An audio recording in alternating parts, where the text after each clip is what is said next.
오늘 하나님의 말씀은 로마서 3장 1절부터 8절까지의 말씀입니다.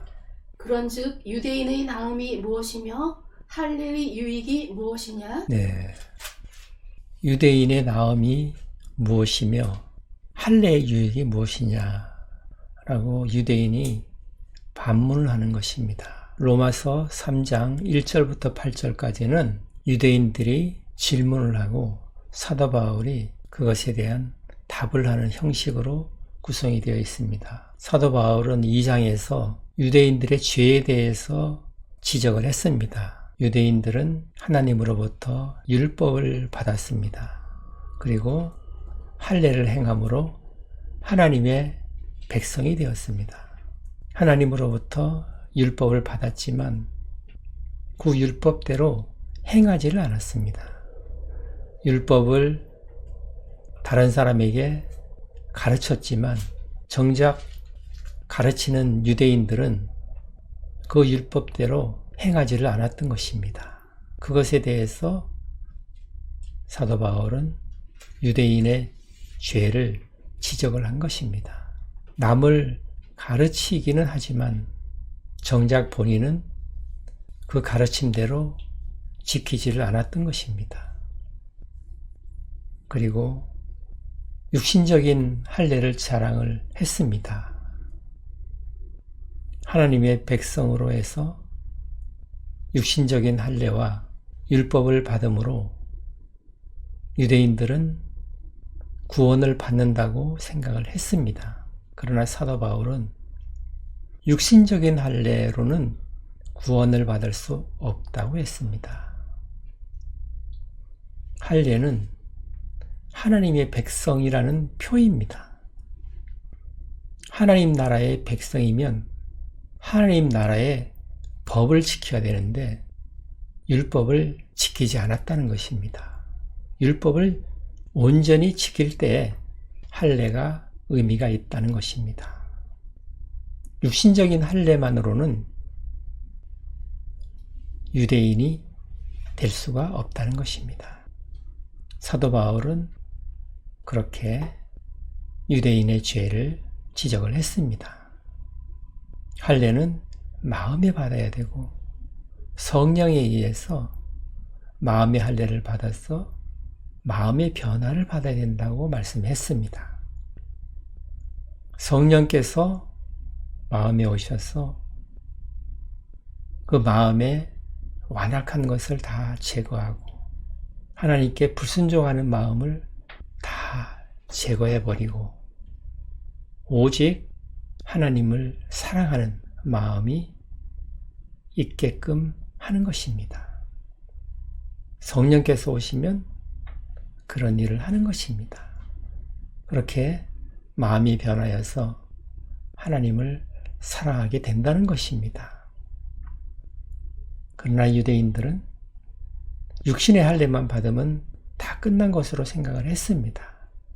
바울은 그렇지 않다고 말한 것입니다. 할례는 그 원래의 목적이 마음이 변하여서 하나님을 사랑하는 마음이 있어야 된다고 말씀을 하는 것입니다. 또한 하나님의 백성이 되려면 하나님의 법을 지켜야 된다고 말씀을 했던 것입니다.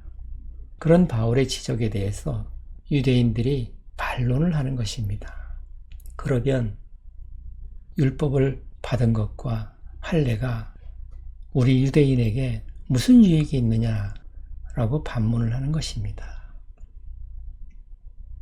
그에 대해서 2절에서 답을 합니다. 2절을 보십니다. 범사에 많으니 우선은 그들이 하나님의 말씀을 맡았음이니라. 네, 여러 가지가 있다는 것입니다. 그것은 로마서 9장 4절 5절에 잘 나타나 있는데 유대인이 이방인과 다르게 많은 복을 받은 것이 있습니다. 먼저는 율법을 받았다는 것입니다. 하나님의 말씀을 맡았다는 것입니다. 대단히 큰 복인 것입니다. 특권인 것이죠.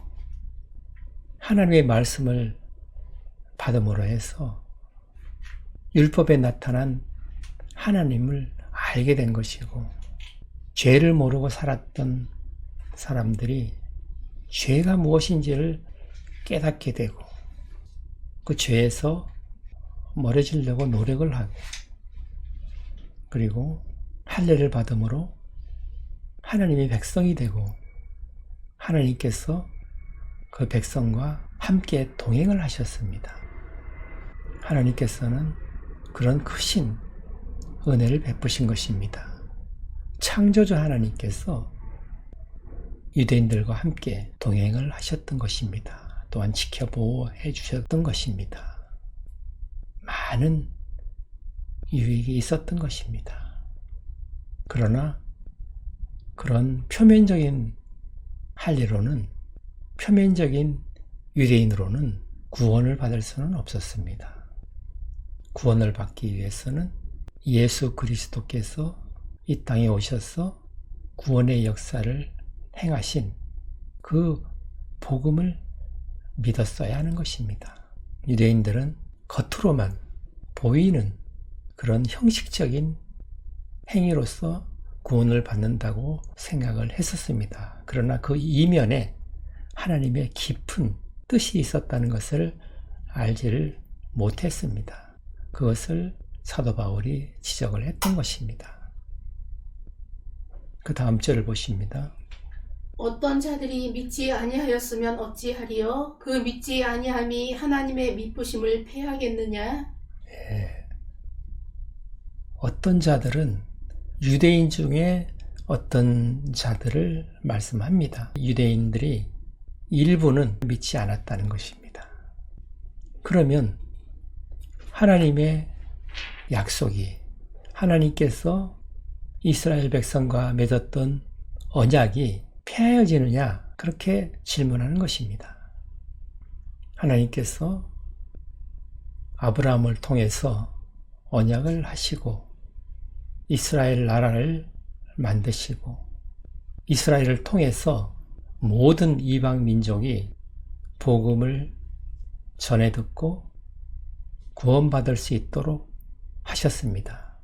예수님께서 이 땅에 오시고 복음을 완성하셨습니다. 그런 복음의 역사를 유대인들이 믿지를 않았던 것입니다. 유대인들은 예수님을 받아들이질 않았습니다. 복음의 역사를 믿지 않았던 것입니다. 그러므로 해서 하나님께서 이스라엘 민족을 통해서 온 세상 민족을 구원하시겠다는 그 언약이 폐하해졌느냐라고 묻는 것입니다. 그렇지 않다는 것입니다. 하나님께서는 이스라엘 민족이 불성실하고 언약을 지키지 않고 하나님의 복음을 받아들이지 않는다 하더라도 하나님께서 약속하신 그 약속은 계속 신실하게 지켜나가신다는 것입니다. 하나님은 미쁘신 분이기 때문에, 신실하신 분이기 때문에 하나님께서 한번 언약하신 것은 사람이 그 언약을 깬다고 하더라도 하나님께서는 반드시 그 언약을 이루어 나가신다는 것입니다. 사람들은 하나님의 말씀에 불순종하고 불의하고 하나님을 떠나고 언약을 깨뜨리지만 하나님은 신실하신 분이기 때문에 한 번 하신 언약은 절대로 깨뜨리지 않으신다는 것입니다. 비록 하나님께서 하나님의 백성으로 삼으신 유대인들이 복음을 받아들이지는 않았지만 그 복음은 이방인에게 전파되었던 것입니다. 그리고 복음을 받아들이지 않았던 유대인들을 다 하나님께서 포기하시는 것이 아닙니다. 로마서 11장에 보면은 하나님의 때 유대인들이 다시 복음을 받아들이는 내용이 나와 있습니다. 하나님의 때에 유대인의 충만한 숫자가 복음을 받아들이고 하나님께로 나온다고 기록이 되어 있습니다. 따라서 유대인들이 복음을 받아들이지 않는다 하더라도 하나님께서 계획하신 모든 일은 하나님의 뜻대로 다 진행이 되는 것입니다. 믿지 않는다고 해도, 불성실하다고 해도, 불의하다 해도 하나님의 뜻에는 변함이 없는 것입니다. 그 다음 절을 보십니다. 그럴 수 없느니라. 사람은 다 거짓되되 오직 하나님은 참되시다 할지어다. 기록된 바 주께서 주의 말씀에 의롭다 함을 얻으시고 판단 받으실 때에 이기려 하심이라 함과 같으니라. 네, 아멘. 그럴 수 없느니라. 그렇지 않다는 것입니다. 사람들이 하나님을 믿지 않고 복음을 받아들이지 않는다 하더라도 하나님께서는 절대로 하나님의 계획을 멈추지 않는다는 것입니다. 이방 민족을 구원하시겠다는 하나님의 계획에는 변함이 없다는 것입니다. 사람들은 다 거짓되지만 하나님께서는 언제나 참되시다는 것입니다. 성경에도 기록되어 있듯이 하나님께서 말씀하시는 모든 것은 의로우시고 판단받으실 때 이기신다는 것입니다. 언제나 이기신다는 것입니다. 이 말씀은 시편 51편 4절을 인용한 것입니다. 시편을 보시겠습니다. 내가 주께만 범죄하여 주의 목전에 악을 행하였사오니 주께서 말씀하실 때에 의로우시다 하고 주께서 심판하실 때에 순전하시다 하리이다. 네. 이 시편은 다윗이 밧세바를 범하고 하나님께서 나단 선지자를 통해서 책망을 할 때 회개하면서 기록한 다윗의 고백입니다. 다윗은 하나님께서는 다 옳으시다. 하나님의 말씀은 다 진리이시다. 라고 말합니다. 나는 죄인이고 나의 모든 생각은 다 잘못되었습니다. 오직 하나님만 의로우십니다. 하나님의 판단은 항상 옳으십니다. 라고 고백하는 내용입니다. 이 내용을 인용을 한 것입니다. 사람들은 다 거짓된다 하더라도 하나님께서는 언제나 참되시다는 것입니다. 하나님께서 계획하신 것은 사람들이 아무리 불의를 하고 하나님을 믿지 않는다 하더라도 예수 그리스도를 받아들이지 않고 복음을 받아들이지 않는다 하더라도 하나님께서는 계획하신 대로 항상 그대로 신실하게 진행을 하신다는 것입니다. 그래서 모든 인류가 구원을 받게 된다는 것을 말씀을 하는 것입니다. 그 다음 절을 보십니다. 그러나 우리 불의가 하나님의 의를 드러나게 하면 무슨 말 하리요? 내가 사람의 말하는 대로 말하노니 진노를 내리시는 하나님이 불의하시냐? 예, 궤변을 늘어놓고 있기 때문에 이해하기가 조금 어렵습니다. 우리가 불의를 행하면 유대인들이 하는 말입니다. 우리가 불의를 행하면 하나님의 의가 드러나게 되기 때문에 오히려 우리가 잘한 것이 아니냐. 그런데 왜 우리가 불의를 행하는 것에 대해서 하나님으로부터 진노를 받아야 되느냐? 왜 우리가 정죄를 받고 심판을 받아야 되느냐? 하는 것을 말하는 것입니다. 유대인들은 자신들의 죄를 지적받았을 때 회개하는 자리로 나아가지 않고 오히려 자신을 정당화하려고 변명을 하고 있는 것입니다. 우리가 불의를 하면, 우리가 잘못을 행하면 그것으로 인해서 오히려 하나님의 의로우심이 더 드러나는 거 아니냐라는 것입니다. 우리가 아무리 잘못을 해도 하나님께서 뜻하시는 것을 그대로 다 이루신다 하면 우리의 잘못은 하나님의 의를 이루는 것과 아무런 관계가 없는 거 아니냐. 오히려 우리가 잘못하는데도 하나님께서 의로우심을 더 나타내는 결과로 되는 것이기 때문에 오히려 우리의 불의가 하나님께 더 영광이 되는 것이 아니냐. 라고 반문하는 것입니다. 우리의 불의가 하나님의 의로움을 더 나타내게 하는 것이라면 우리가 왜 하나님의 진노를 받아야 되느냐 하는 것입니다. 불의를 행하면서도 회개를 하지 않고 오히려 하나님의 진노를 받을 수가 없다고 변명을 하는 것입니다. 잘못한 것이 없다는 것이죠. 이런 논리는 일반 사람들의 논리가 아닌 것이죠. 극단적인 경우를 생각해서 보편적인 진리를 무너뜨리는 것입니다. 반대로 생각하는 사람이 있다는 것입니다. 자기 악행을 정당화하기 위해서 이런 말을 하는 것입니다. 그 다음 절을 보십니다. 결코 그렇지 아니하니라. 만일 그러하면 하나님께서 어찌 세상을 심판하시리요? 예. 만일 그렇다 하면 하나님께서 어떻게 심판을 하시겠느냐. 불의를 행하는 사람들에게 하나님께서 심판을 하시는 것이 당연한 것인데 불의를 행함으로써 하나님의 의로우심을 드러내기 때문에 본인은 아무 잘못이 없다고 하면은 하나님께서 어떻게 심판을 하시겠느냐는 것입니다. 그런 궤변을 들어놓는 사람은 정죄받아 마땅한 것이죠. 그 다음 절을 보십니다. 그러나 나의 거짓말로 하나님의 참되심이 더 풍성하여 그의 영광이 되었다면 어찌 내가 죄인처럼 심판을 받으리요? 네.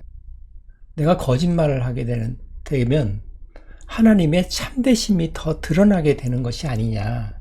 그러면 내가 하나님의 심판을 받을 필요가 없지 않느냐라는 것입니다. 이것도 궤변인 것입니다. 예를 들어 가룟 유다가 내가 예수님을 고발해서 예수님이 십자가에서 돌아가셨기 때문에 많은 사람들이 예수님을 믿어 구원을 받게 된 것이 아니냐. 그러니까 나의 공로가 크다 하고 주장하는 것입니다. 이것이 가룟 유다의 변명인 것이죠. 그렇다 하면 이 세상의 모든 악은 선을 드러내는 것이기 때문에 악이 아니라고 주장하는 것입니다. 이런 궤변을 늘어놓는 유대인들이 있었다는 것입니다. 사도 바울이 유대인이었기 때문에 이런 궤변을 늘어놓는 사람들의 마음을 잘 알고 있는 것이죠. 그 다음 절을 보십니다.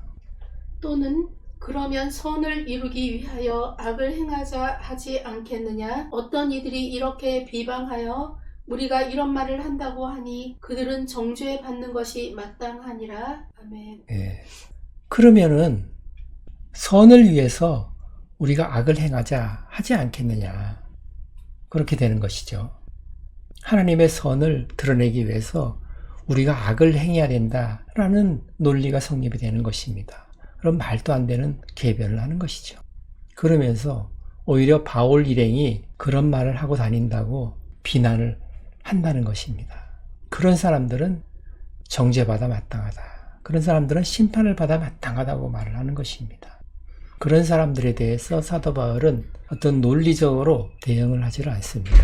그런 사람들은 심판받아 마땅하다. 어떻게 그런 궤변을 늘어놓느냐. 하나님의 선하심을 드러나기 위해서 우리가 악행을 해야 된다. 그런 궤변을 늘어놓는 사람들이 있다는 것입니다. 하나님께서는 유대인을 택하시고 하나님의 백성을 삼아주셔서 예수 그리스도를 이 땅에 보내주시고 복음의 역사를 이루셨습니다. 복음을 완성을 하신 것입니다.